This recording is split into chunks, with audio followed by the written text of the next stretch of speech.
சாய் பக்தர்களுக்கு என் அன்பு வணக்கங்கள். ஓம் சாய்ராம். என் அன்பு குழந்தையே, இன்று இந்த சாயப்பா உன்னிடத்தில் இந்த விஷயத்தை சொல்லியே ஆக வேண்டும் என்று வந்திருக்கின்றேன். ஏன் தெரியுமா?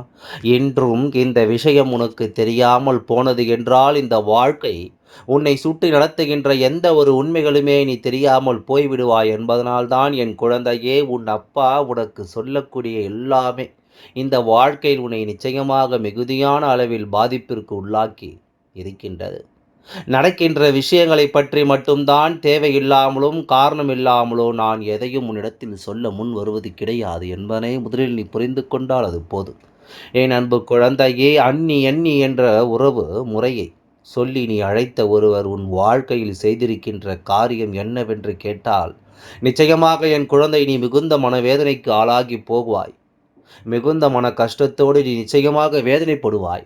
என்ன நடக்கிறது, ஏது நடக்கிறது என்றெல்லாம் எப்பொழுதுமே எண்ணி வேதனைப்படுகின்ற நேரம், இந்த வாழ்க்கையில் நாம் யாரை அதிகமான அன்பு வைத்து அழைக்கின்றோமோ அவர்களுக்கு நடக்கின்ற விஷயங்கள் மட்டுமல்ல, அவர்கள் உன் வாழ்க்கை நடத்துகின்ற விஷயங்களையும் என்னவென்று பார்க்கும் பொழுது, இவை எல்லாமே நிச்சயமாக உனக்கு மிகுந்த மன கஷ்டத்தை கொடுக்கும்.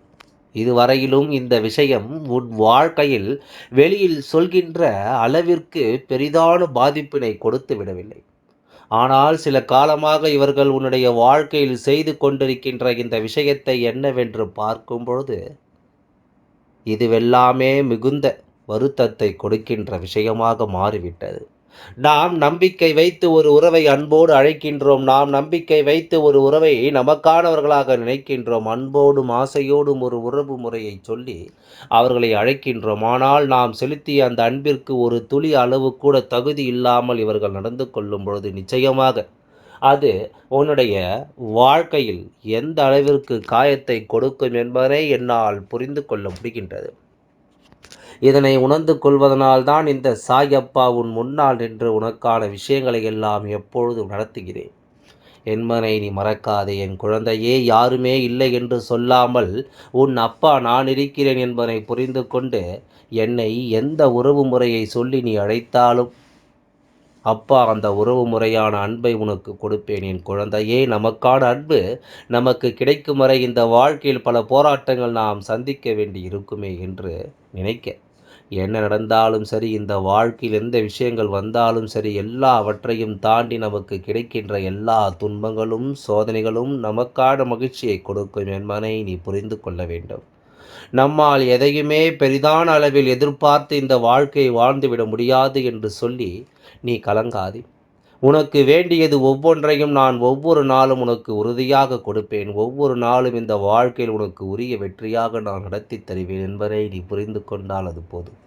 இத்தனையும் சேர்த்து வைத்த ஒரு மகிழ்ச்சியை நான் உனக்கு எதற்காக கொடுக்க வேண்டும் என்று ஒவ்வொரு முறையும் ஆசைப்பட்டேன் தெரியுமா? நீ ஏகப்பட்ட இன்னல்கள் நீ ஏகப்பட்ட இன்னல்களை இந்த வாழ்க்கையில் சந்தித்து விட்டாய். ஏகப்பட்ட சோதனைகளை இந்த வாழ்க்கையில் நீ கடந்து வந்து விட்டாய். பல இன்னல்களும் பல துன்பங்களும் உன்னை தொடர்ந்து வந்து உனக்கு மிகுதியான கஷ்டங்களை கொடுத்தது உண்மை. இதிலிருந்து கஷ்டம் எப்படி நாம் மீண்டு வரப்போகிறோம் என்று தெரியாமல் நீ வெளிவந்து நிற்கும் பொழுதுதான் நாம் யார் மீது நம்பிக்கை வைத்து நம் வாழ்க்கையில் நடக்கின்ற எல்லா விஷயங்களையும் பகிர்ந்து கொண்டோமோ, யார் மீது நம்பிக்கை வைத்து நாம் ஒவ்வொரு விஷயத்தையும் வெளிப்படையாக சொன்னோமோ அவர்களே இன்று உன்னை கதி கலங்க வைத்திருக்கிறார்கள் என்றால், நிச்சயமாக என் குழந்தை, இத்தனை நாளும் தான் அனுபவித்தது எல்லாம் என்னவென்றே உனக்கு புரியாமல் போய்விட்டது. உன்னை சூழ்ந்து வருவது எல்லாம் என்னவென்று உனக்கு தெரியவில்லை. பலவிதமான சோதனைகளையும் பலவிதமான துன்பங்களையும் எப்பொழுதுமே கண்டு நீ வருந்தியது போதும். இனிமேலும் நீ வருந்த வேண்டாம். உன்னுடைய நம்பிக்கைக்கு பாத்திரமாக இல்லாத எந்த ஒரு உறவும் உன் வாழ்க்கையில் தொடர வேண்டாம். சரி, இவர்கள் என்ன செய்தார்கள் என்று சொன்னால்தானே இவர்களோடு நாம் நட்பினை தொடர வேண்டும்.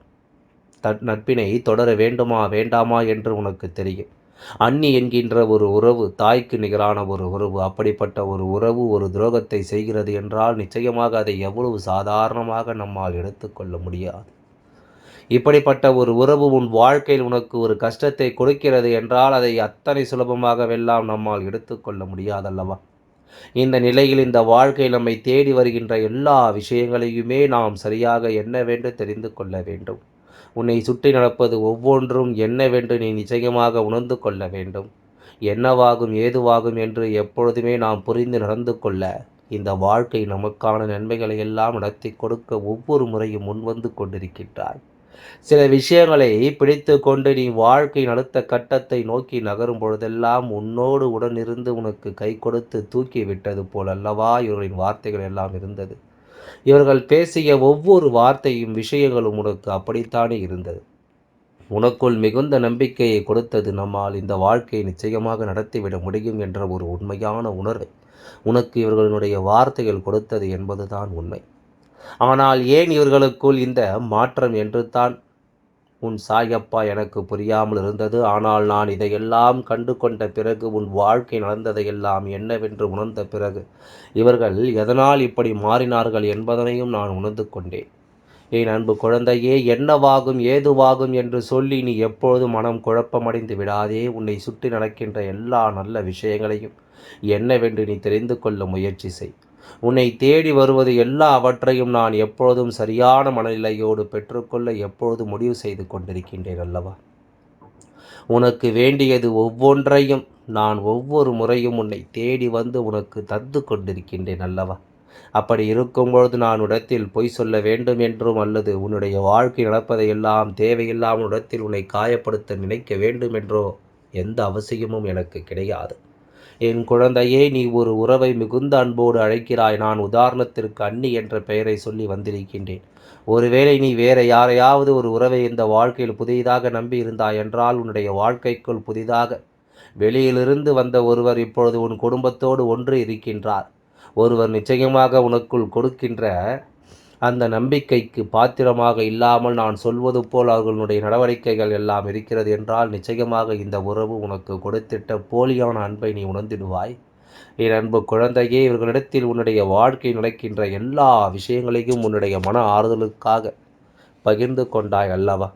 அவர்கள், அதாவது இவர்கள் எல்லாம் உன்னுடைய கதைகளை கேட்டு அதை கதை என்று நினைத்து மற்றவரிடத்தில் சொல்லி சிரித்து கொண்டிருக்கிறார்கள். அது மட்டுமா, நீ அவர்களிடத்தில் சொல்லி முடித்த உடனே அவர்களுடைய முகத்தில் ஒரு மிகப்பெரிய திருப்தி கிடைக்கிறது. என்ன தெரியுமா? நீ படுகின்ற ஒரு கஷ்டத்தை தெரிந்து கொள்ள அவர்களால் முடிந்ததல்லவா? நீ படுகின்ற ஒரு வேதனையை அவர்களால் உணர முடிந்ததல்லவா? அதை அவர்கள் மிகுந்த சந்தோஷமாக நினைக்கின்றார்கள். அதை அவர்கள் வாழ்க்கையில் கிடைத்த மிகப்பெரிய விஷயமாக நினைக்கிறார்கள். இப்படியாக ஒவ்வொரு விஷயமும் இந்த வாழ்க்கையில் இவர்களுக்கு கிடைக்கும்போது இதையெல்லாம் எந்த நொடி பொழுதிலும் முழுமையாக ஏற்றுக்கொள்ளாமல், என்ன நடந்தாலும் ஏது நடந்தாலும் இந்த சூழ்நிலைகள் ஒவ்வொன்றையும் சரியாக புரிந்து கொண்டிருக்க வேண்டும். தன்னை சுற்றி நடக்கின்ற ஒவ்வொரு விஷயங்களையும், தன்னை சூழ்ந்து வருகின்ற ஒவ்வொரு உண்மைகளையும் நிச்சயமாக என்னவென்று புரிந்து கொண்டிருக்க வேண்டும். அப்படி இல்லாமல் இப்படியான பல கஷ்டங்களை தொடர்ந்து ஒருவர் அனுபவித்து கொண்டிருக்கிறார் என்றால், இந்த சூழ்நிலை, இந்த வாழ்க்கையில் உனக்கு நடத்தக்கூடிய விஷயங்களை எப்பொழுதுமே நீ சரியாக உணரத்தான் வேண்டும் என்பதை புரிந்து கொள்ள வேண்டும். நாம் பழகுகின்ற உறவுகள் எல்லாம் எப்பொழுதும் நமக்கு நல்லதை நடத்தி கொடுக்க வேண்டும் என்பதை நீ புரிந்து கொள்ள தயாராக இரு. நாம் எந்த உறவோடு இந்த வாழ்க்கையை நமக்கானதாக்க நினைக்கிறோமோ, நாம் எந்த உறவோடு இந்த வாழ்க்கையில் எல்லா விஷயங்களையும் முழுமையாக அடைய நினைக்கின்றோமோ, அதையெல்லாம் நாம் சரியாக உணர வேண்டும் என்பதை நீ மறந்து விடாதே. நாம் தேடி தேடி இந்த வாழ்க்கையில் எத்தனை விஷயங்களை அடைய நினைத்தாலும் அவை எதுவுமே நமக்கு முழுமையாக கிடைக்கவில்லையே என்று சொல்லி நீ எண்ணி கலங்கியது எல்லாம் போதும். இந்த உறவுகள் உனக்கு உண்மையாக இருக்க வேண்டும் என்ற அவசியம் ஒருபொழுதும் அவர்களுக்கு கிடையாது. ஏனென்றால் இந்த உறவு புதிதாக உன் வாழ்க்கைக்குள் வந்து உறவு புதிதாக உன்னுடைய வாழ்க்கைக்குள் நுழைந்த ஒரு உறவு. அதனால் இவர்களை எல்லாம் எண்ணி நீ ஒருபொழுதும் கலங்க வேண்டிய அவசியமில்லை. நீதான் அவர்களிடத்தில் சற்று பார்த்து பழகி இருக்க வேண்டும். நீதான் அவர்களிடத்தில் எந்த விஷயத்தை சொல்ல வேண்டும், எந்த விஷயத்தை சொல்லக்கூடாது, அவர்களின் உண்மையான குணம் என்ன என்பதை தெரிந்து பழகி இருக்க வேண்டும். நீ அவசரப்பட்டு சில விஷயங்களை உணரும்பொழுது அவர்கள் அதை தனக்கு நேர போக்காக எடுத்துக்கொண்டு உனக்கு அந்த விஷயத்திலிருந்து பிரச்சனைகளை உருவாக்க துணிந்திருக்கிறார்கள். உன் வாழ்க்கையில் எப்பொழுதும் பிரச்சனைகள் இருக்க வேண்டும், அதை கேட்டு அவர்கள் ரசிக்க வேண்டும் என்பது அவர்களின் எண்ணமாக இருக்கின்றது.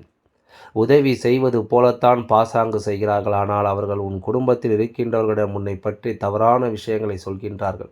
நீ செய்கின்ற ஒரு விஷயத்தை அவரிடத்தில் சென்று இது சரியில்லை என்று சொல்கின்றார்கள்.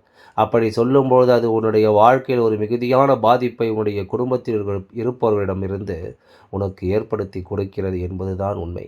உன்னை தேடி வரும்பொழுது இந்த வாழ்க்கை நடக்கின்ற எல்லாவற்றையுமே சரியாக உணர்ந்துவிட்டால் மட்டும்தான் உன்னை சுற்றி நடப்பது எல்லாம் என்னவென்று உனக்கு தெரிய வரும் அல்லவா? அப்படித்தான் ஒவ்வொரு நாளும் இந்த வாழ்க்கையில் உனக்கு நடக்கக்கூடிய விஷயங்களை எல்லாம் நீ உணர வேண்டும். உன்னை தேடி வருகின்ற எல்லாவற்றையுமே நீ என்னவென்று தெரிந்து கொள்ள வேண்டும். புதிதாக ஒரு உறவு கிடைத்தது என்பதற்காக அவர்களை கண்மூடித்தனமாக நம்பி எல்லா விஷயங்களையும் உளறி கொட்டி விடாதே. இதை யாரிடத்தில் சொல்ல வேண்டும் என்ற ஒரு விஷயம் இருக்கின்றது. ஒரு விதிமுறையோடு ஒரு வரமுறையோடு நாம் எல்லோரிடமும் பழக வேண்டும். நம் வாழ்க்கையில் நடக்கக்கூடிய விஷயங்கள் மற்றவர்களுக்கு என்னவாக தோன்றும் என்பதை முதலில் நீ புரிந்து கொள்ள வேண்டும். உன்னுடைய கஷ்டம் இன்னொருவருக்கு சந்தோஷம் என்றால் அதைவிட மிகப்பெரிய வேதனை வேறு என்ன இருக்கின்றது என் குழந்தையே? அதனால் என்ன மானம் எதுவானாலும் எல்லாவற்றிலும் உனக்கான சரியான புரிதல் இருக்கட்டும். எதையுமே யாரிடம் சொல்ல வேண்டுமோ, உனக்கு யாரோடு பிரச்சனை யாரிடத்தில் சொல்லிவிடு. அதற்கு மாறாக இடையில் இருக்கின்ற யாரிடத்திலும் அதை சொல்லி நீ கலங்காதே. நிச்சயமாக இது உன்னுடைய வாழ்க்கையில் மிகுதியான மன கஷ்டத்தை கொடுக்கும் என்பதை நீ புரிந்து கொண்டால் போதும். இது உன்னுடைய வாழ்க்கையில் மிகுதியான மன வருத்தத்தை உருவாக்கும் என்பதை நீ புரிந்து கொண்டால் போதும். உனக்கு எல்லாமும் நல்லதாக நடக்க உன் அப்பா உன்னோடு உடன் வருகிறேன் என்பதை நீ நினைவில் கொண்டால் உன் மனதில் இருக்கின்ற எல்லா வேதனைகளுக்கும் தெய்வத்திடம்தான் நீ தேடுவாய். அதாவது இந்த மனிதர்களிடத்தில் தேடாதே. உன்னை பெற்றோர்களாகவே இருந்தாலும் கூட ஒரு சில விஷயங்களை நீ அவர்களிடத்தில் யாரிடமும் சொல்ல முடியாமல் பகிர்ந்து கொள்ளும் பொழுது கூட அவர்கள் மற்றவர்களோடு பேசுகின்ற நேரத்தில் சற்றென்று அவர்களை அறியாமலேயே அந்த விஷயத்தை வெளியில் சொல்லிவிடுகிறார்கள் என்பதுதான் உண்மை. அதனால்தான் நான் எப்பொழுதும் இடத்தில் சொல்கிறேன், இந்த ஒரு விஷயம் யாருக்கும் தெரியக்கூடாது. இது தெரிந்தால் நமக்கு இப்படி ஒரு பெயர் வரும் அல்லவா? நம்மை இப்படி நினைத்து விட்டார்களே, நம்மை இப்படி ஆக்கிவிட்டார்களே என்று மற்றவர்கள் சொல்லிவிடுவார்கள். ஆகையால் நீ எதை பற்றியும் கவலை கொள்ளாதே. இன்று